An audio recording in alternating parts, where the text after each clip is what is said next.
Hi, and welcome everyone to the Hmong, Wisconsin Chamber of Commerce first podcast starting from scratch.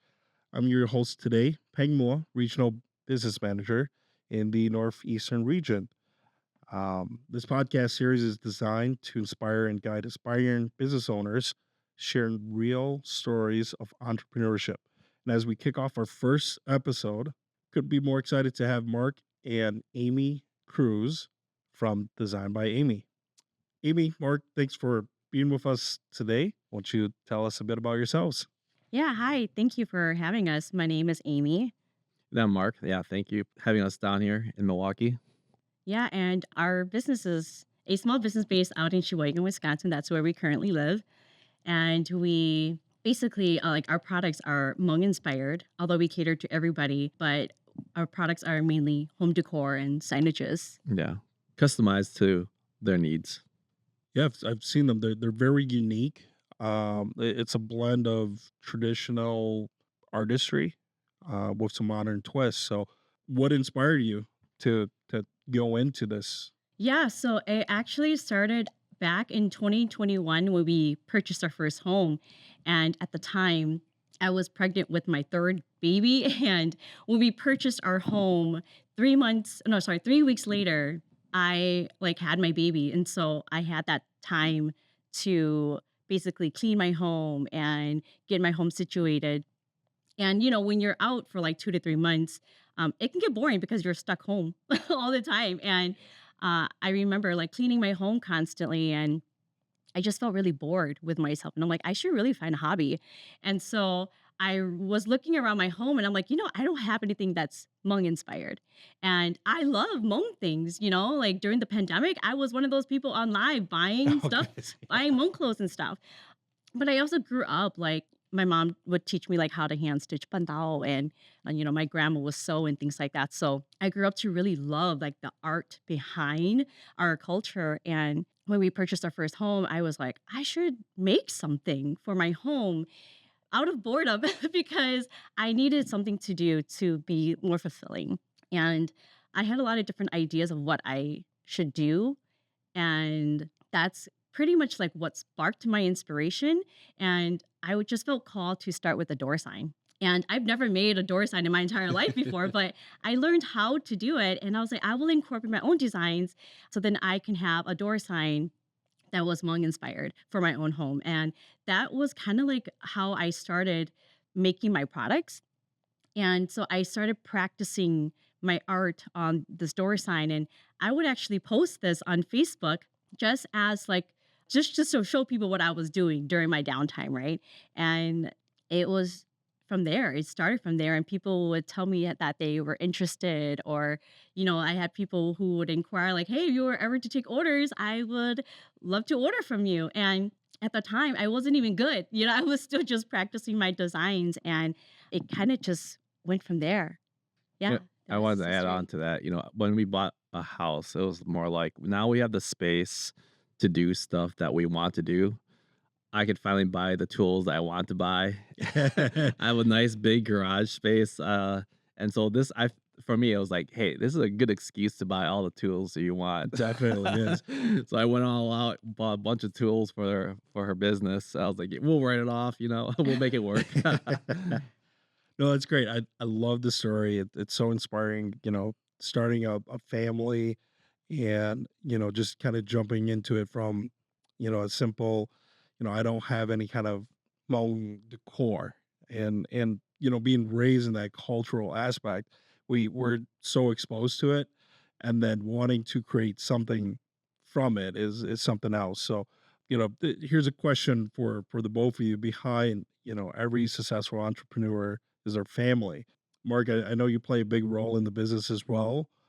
How did you get involved in the business? Well, in the beginning, I knew my wife wanted to do something for herself that makes her happy. So, I've always supported her from the very beginning, from the very get-go of our relationship. Whatever she puts her mind to it, I'll back her up, as long as I do the right research, and I'm also online with it. So, for this made sense because, like I said, it made sense for her that she likes to do something. She's very crafty, so she likes to make things on her own. I like to make things on my own too. I've done like landscaping stuff, so I'm very hands-on type of guy. But my corporate job is more like behind the computer stuff. But so I like the gratification of completing something with my hands, and seeing it to completion. But just seeing where this business could take off, that was kind of where my eyesight was, just foreseeing the future of this. So in the beginning, obviously it's tough trying to figure out, all right, are we able to financially support this?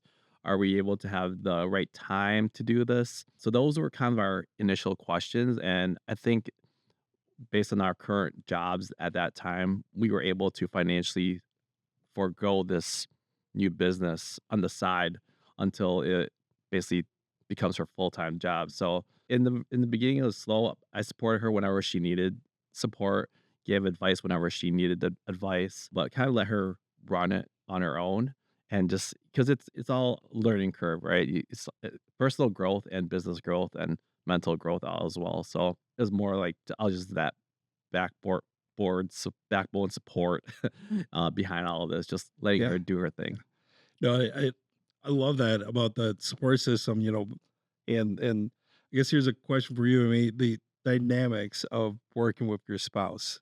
How do you juggle that between, your business partner, your kids, yeah, your family? Yeah, there's a lot of different hats that we wear like throughout the day, but I find that our relationship, we've always had like a really good relationship in general. Like we don't have any like gender specific roles. If I'm lacking in cooking, he'll take over. If I'm not cleaning, he'll take over. If I can't pick up the kids, he'll take over. There's like these different roles that we take on without having to ask each other.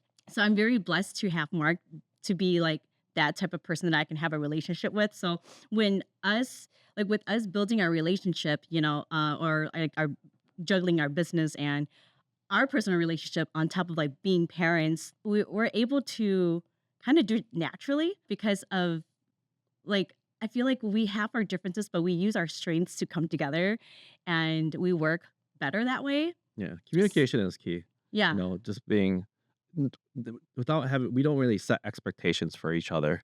We know our strengths, we know our weaknesses. I love to cook, she loves to cook.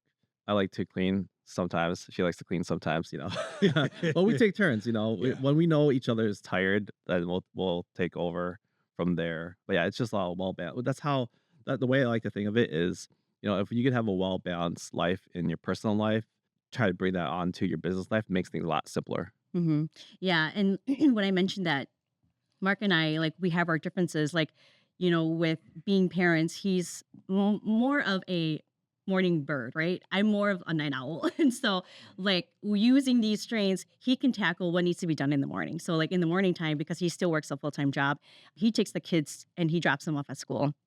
And with me now, I have more flexibility. So I tend to sleep in, but during the day, then I go pick up my kids when they're done with school. And then I have like that flexibility to work on what I need to work on like throughout the day.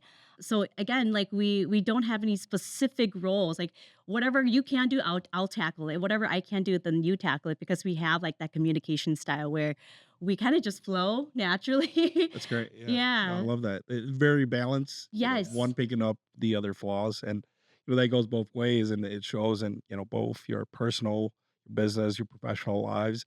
So starting a business from scratch, it's no small feat for, doing something like that. Can you guys take us to, the very beginning? What made you take that leap of faith into entrepreneurship, and, what were some of the first steps that you took to, get things up and running? Yeah, so when I started with just a Cricut machine, and a Cricut machine can cut like vinyl, stickers, like They're smaller, really small. thinner. You pick them up at, like, Walmart, right? Yes, yeah, Yeah. yeah, and they're affordable, and so I started with my design, just doing that, and after a year of figuring out like what I liked as far as like my designs and stuff, then that was when I decided to invest in purchasing a laser machine that can cut wood to make my products more 3D and to elevate my designs. But as far as like me like trying to get things up and rolling and, taking that leap into entrepreneurship, it was definitely very scary.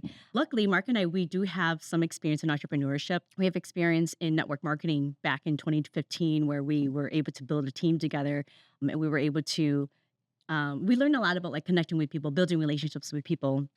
And I think having that experience allowed me to have more of a mental preparedness, like for jumping into doing something on my own. So jumping in and taking that leap into entrepreneurship, although it was scary, I was like, let's do it because I wanted to do something that was fulfilling. I wanted to do something that would make me happy.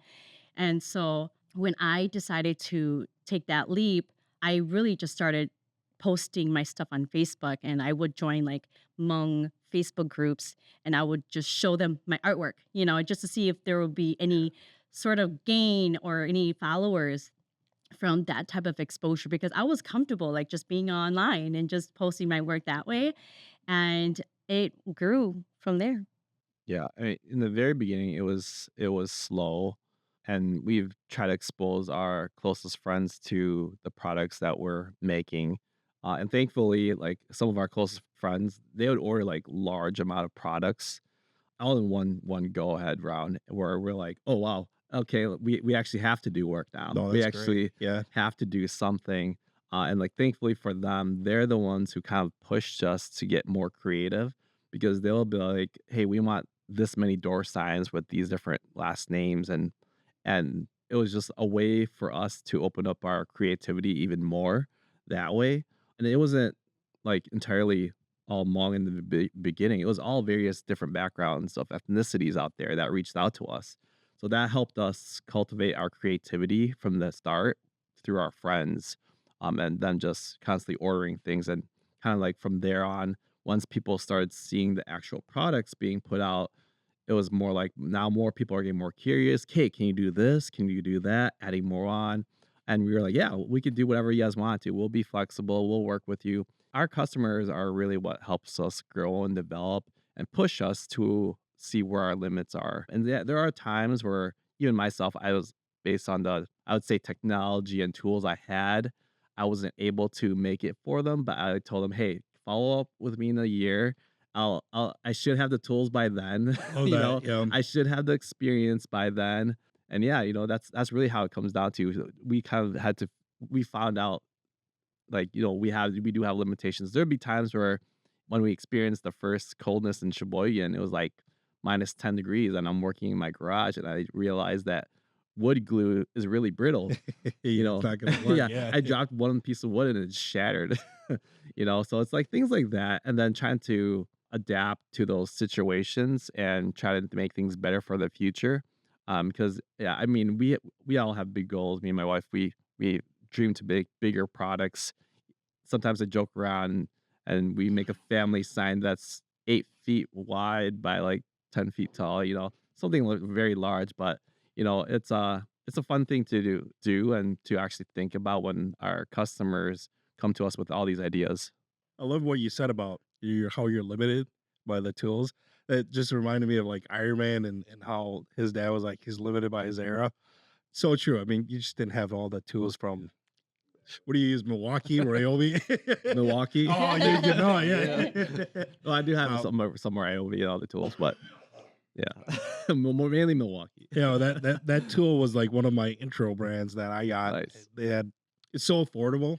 Yeah, Like right? $150 you get like a 8 tool set. Yeah. Well, then when you move on over to like Milwaukee, it's like $150 for a battery. Yeah, Like, exactly. Yeah.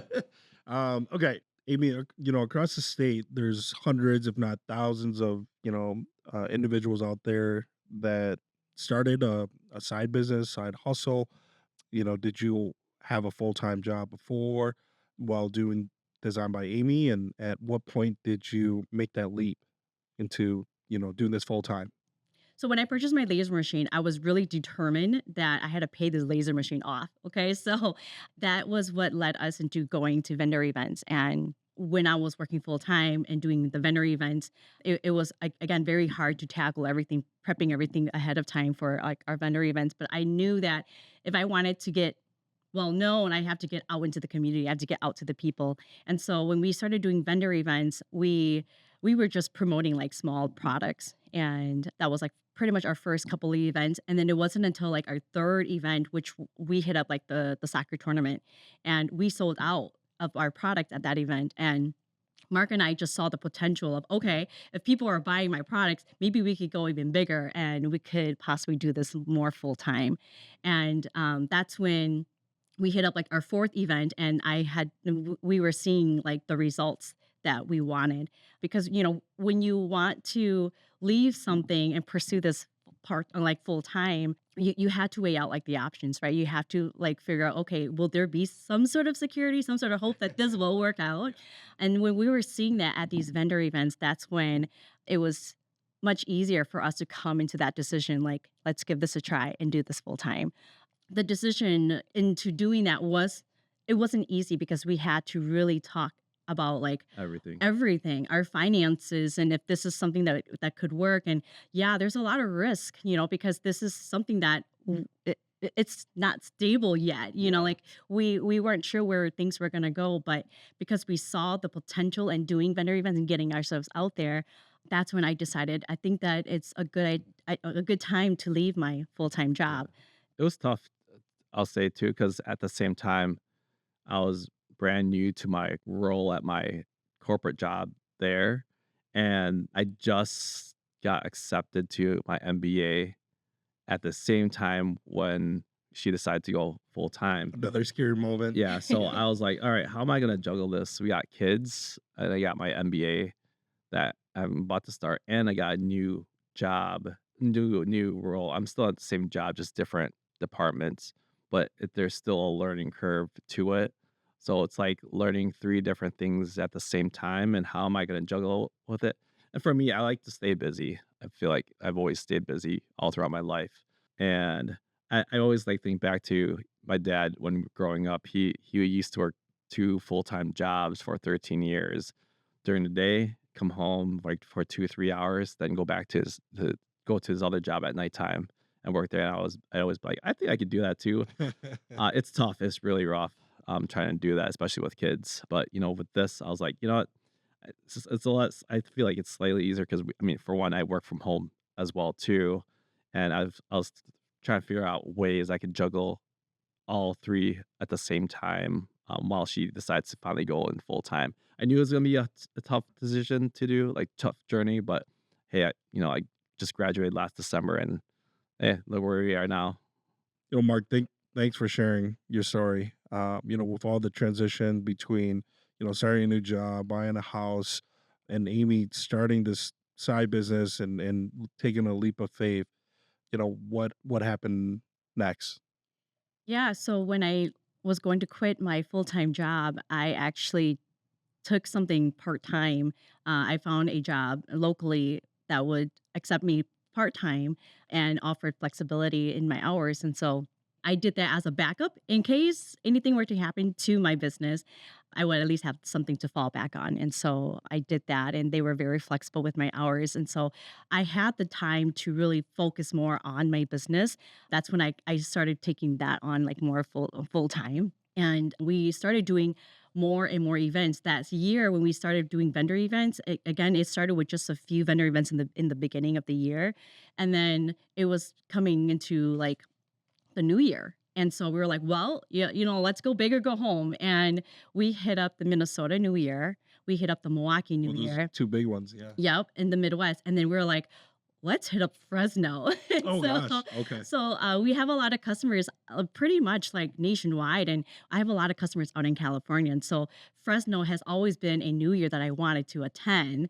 And I just saw this as a perfect opportunity for us to go there to sell. And so we prepped all of our things like ahead of time, and we drove and Oh gosh. hauled all of our things to Fresno, and it was such a crazy drive. That's a I different bet. story to Yeah. tell, but it was such a big event for us because that was held at the end of that year. And coming back and we reflect on it now, like, our business has grown so much because of that exposure, not just hitting up Fresno, but all of the New Year's and all of the events that we did that year. Mhm. And I think it was nice that your job was very, very flexible. since you're very part-time too, whenever you got busy, you're able to take off even more and focus on the growth of your business to a point where it was like once a week or once every other week you could go to work now. Yeah, at that time, yeah. So a year with us doing like vendor events, it wasn't until just last year when I was like, I think we're good now. I don't need a backup anymore Mhm. because we were getting online orders nonstop at this point. And again, thankfully, we went big, like in the year of 2023, where I was able to actually pursue my business like real, like full time now. And Yeah. I didn't need my backup anymore. Yeah. It was a nice relief to see the growth of the business to the point where, you know, you don't need to worry about that part-time job financially. Now your business is to a point where now she makes more than any of her corporate jobs she's had in the past, which is nice to like say and see experience too. And it like puts less of a financial burden on myself too to make sure that, hey, are we up with the bill? Are we keeping up with the bills? Is there anything else we got to pay for? Especially kids growing up, they start to get more expensive. You Oh, got yeah. 4 kids, Yeah, yeah, they do. It doesn't get any easier, yeah, and exactly. that stress, especially when, you're trying to make that decision and, one person is now responsible for 100% of, Hmm. all of the stuff that happens inside the home. It's hard. Yeah, It's hard. The mental state on both of you, as an entrepreneur, it's crazy. But and all the hurdles that you guys have gone through in the early days to now and hearing your story now, it's inspiring to everyone. And just, really from here on out, where do what's your vision for the future of Design by Amy? Well, I definitely see ourselves continuing to produce more products. We want to get bigger. I want our products to get bigger, but that also means that we need to purchase like a bigger machinery, right? And do more. But we want to eventually start hiring people and have like a warehouse where we can have the space to do all of our production and things like that. And it's not done at the home anymore because then we can separate that kind of lifestyle. Absolutely. And so that's something that we want to do in the future and definitely like continuing to promote ourselves like online. Online is where it's at, like I feel like nowadays you don't really necessarily need a brick and mortar to have a business. You can do everything online, and we're growing online, hmm, and we are still going to continue doing vendor events because that's helping us grow yeah. too. So I mean, we have a lot more products and newer services we want to roll out in the next upcoming year too. And I think it'll be fun. I mean, even today, I have friends reaching out to me for other customized products that Amy typically would work on, and there's so much opportunity out there, to be able to grow this business whichever way we want, which is the nice part of it. And I think that's the exciting part of it, just to see. We already have a vision of where we will be in 3 years, um, but just that road to get there. We like to set goals for ourselves, and throughout that time, throughout the year, we take a look back. Are we on that path? Are we on the right road? Are we distracted? But we typically tend to hit them, and yeah, kind of excited for the next couple of years to come. yeah, and I talked about like shipping our products like nationwide and things like Yeah, that. We want to eventually do like worldwide. Like yeah, I've had people reach out to me from yep, Australia, from yeah, France, and they're like, "Oh, are yeah. you willing People to out of the ship products country. out to us?" And I haven't even gotten that far yet. I'm like, Yeah. I'm still just working on like the US. And yeah, eventually I would love to be able to produce and Hmm. ship my stuff Yeah, everywhere. I mean, even people, like when we started doing vendor events, we were focused about exposure then. So just getting out there, going to all these local or other out of state events, and then last year we kind of focused more online, which our online orders grew a lot. And if we feel like this year is more about expansion now, yes, we do want to continue with the vendor events. At the same time, we want to be everywhere at the same time, but we also want to make sure our online presence is also there too, so that we are always constantly busy. But yeah, we just want to expand overall and try to hit up all the Hmong events, Hmong New Year's events, or whatever events going on in your state. We want to try to reach out to there because we have a lot of people asking, "Are you gonna come? Are you coming to our state, or is there? Or we'll have people. I'll ask people, "Is there? Do you guys have events at your state? Because I'll be traveling there for work actually, and I'll ask around, like, Two hey, do you birds guys? in a stone, Yeah, yeah. exactly. That's same similar to my MBA. I figure when I Mhm. took the MBA, I was like, hey, I can utilize this to help grow our business at the same time, and that actually worked out really well. So, Amy, it seems that you guys got a grasp on the growth, the vision, and how you guys started. Tell us more about your footprint online and the e-commerce of things. As a consumer, where can I find you guys online? So we do all of our promotion on Facebook only. Facebook is a free platform. And so we utilize that. And anybody who messages me or follows me, you know, which is called Designs by Amy on Facebook, when they message that page, they are talking to me directly, and that's where I take your orders. That's where I take your payments, and I communicate with my customers that way. Brick and mortar is great. Don't get me wrong, it is great, but I feel that for me personally, I've been able to reach more people just doing everything online or, on Facebook because that's basically where everybody is at. And when you do something that's more brick and mortar, you can find the people that's there locally, which is great too. But I want to be found all over. And so that's why I want to focus a little bit more on like doing everything online instead. And I found the success in doing that just through Facebook alone. So eventually we want to like get our own website and have people to order from there directly because I find that it's working for us. Well, that's actually that will be my main focus this year is e-commerce, developing a website and marketing. Last year it was just Facebook and social media, and this year is putting out a platform that people could go to, and if they want any customizations to it, then Facebook is our main go-to there, and people will reach out to us there. But yeah, we do plan to. I guess we are in the process of developing a website for our products and services and newer services to come and promote it even bigger now that I have more time on my hands with my MBA out of the way. Thank you both for, the story on how you got started, the hurdles you guys faced. On the flip side, we're gonna go back here. What has been one of the most rewarding moments or milestone, in your journey so far? So one of my most rewarding moments for me was being able to pay off my laser machine. So when I purchased this, it was just a year after me having experience with designing my stuff. And again, like I mentioned, I was just using a Cricut machine at the time. And when I felt comfortable to elevate my designs, I was like, I need something where I can cut 3D, right? And so I had this conversation with Mark because, a laser machine, it's like 7 grand. The Glowforge Pro is like 7 grand. And I didn't even have the money at the time, but I'm like, Mark, I think that if we're going to do this, I want my products to look really good. And I felt that this was like the answer to be able to do that.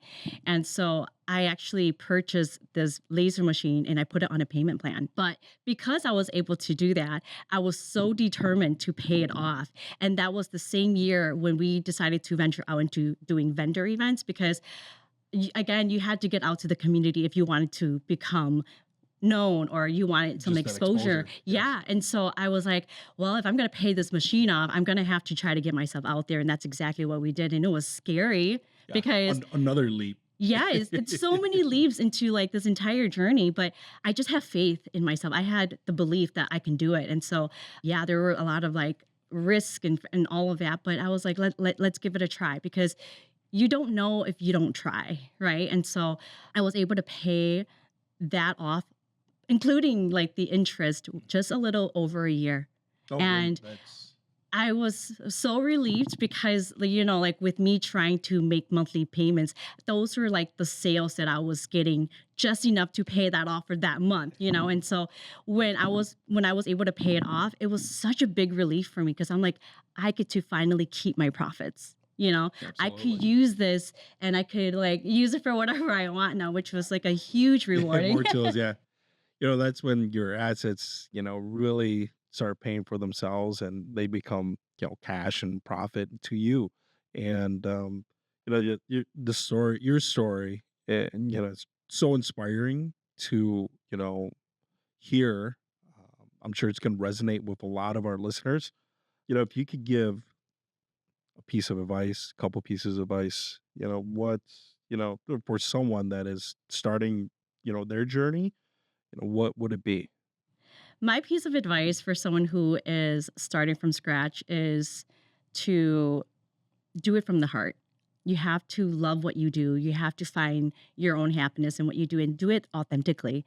And when you're able to do that, go big and, keep dreaming big.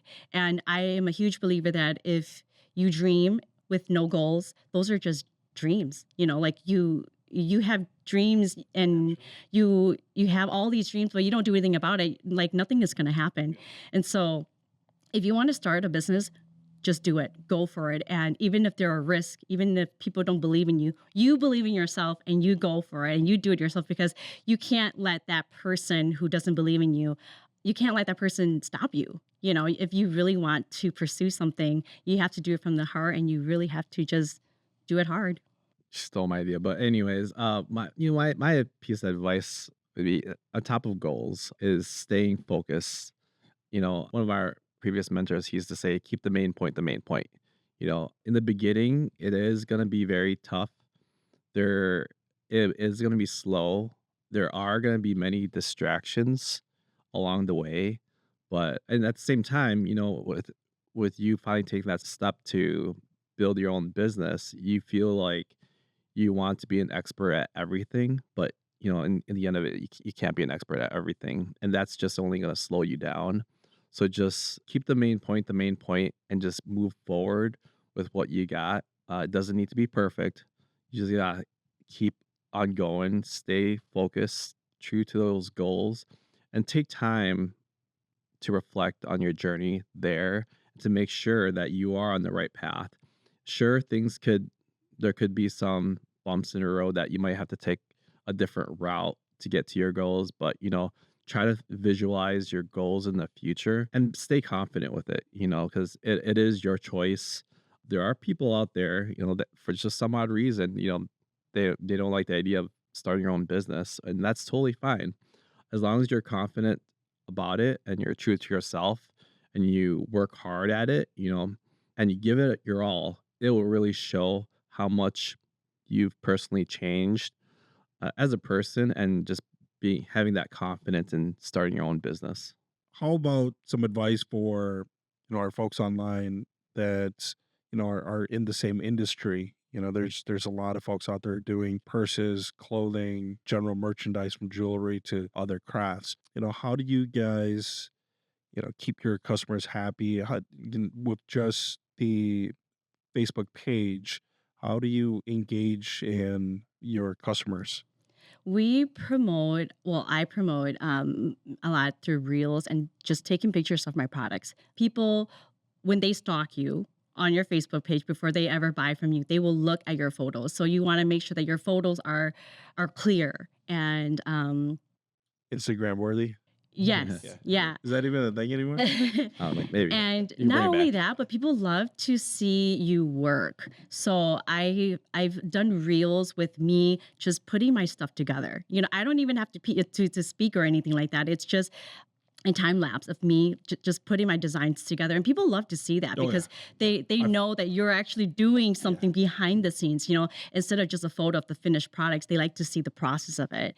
And I think at the same time, with your business page, you actually have a actual picture that people could put a face to. They see who's behind the products of working on it. Like we'll sometimes post of ourselves making, like, I'll post frames of how I put them together, work on them when I'm in the garage or when she's in our house making her designs too. But just showing them, hey, it's this is what it takes to make our products. People really see that, hey, they're actually making the products. It does take time, and just being active on Facebook. I mean, I'll share her Facebook, her her business page on my personal page, and just letting them know, hey, busy weekend. but this is why I'm doing this weekend, Mhm. building more products for you guys, for our customers out there, make Yeah, you guys and happy. hitting up those events too is also crucial because when you are doing vendor events and people stop by your booth, like people can hear your tone of voice, people can hear you, Customer and service side it's of really that things. Yeah. customer Yes. service that's really in person. And when someone walks into my booth, I don't pressure them to like buy anything. I just simply greet and I tell them, let me know if you have any questions, and take a look around and things like that. And building that relationship with them, which makes a huge difference because then when they see your products, they see you as a person, you're greeting them and you're providing that customer service. They can bring their items home and they can talk about you and they can brag about like how good of a person you are or anything like that. So I do rely a lot of on like referrals, Mhm. and I Incentivize them, yeah. even when people post our products out there, like, "Oh, thank you," and even repeat customers too, they always love it. We always encourage them to post it online, get more people, and we're like, "Hey," sometimes even our repeat customers that order very large amount of products, we'll work with them, give them a good deal on their products, on no matter how customized it is or how difficult it may be. We like to work with our people. Yeah, and we also take pictures of us like when we're at the events. And again, like Mark said, putting that face to like the business, and that we are real people, Mhm, behind the page.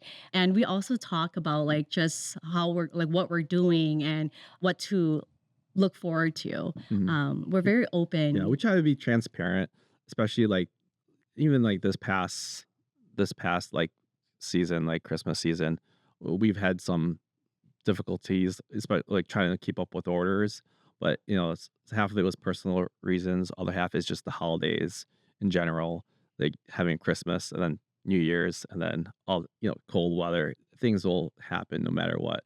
But being transparent with our customers and letting them know we have hiccups along the way. It's just us two creating all these products for you guys, but we just keep them up to date and tell them, hey, yours is coming.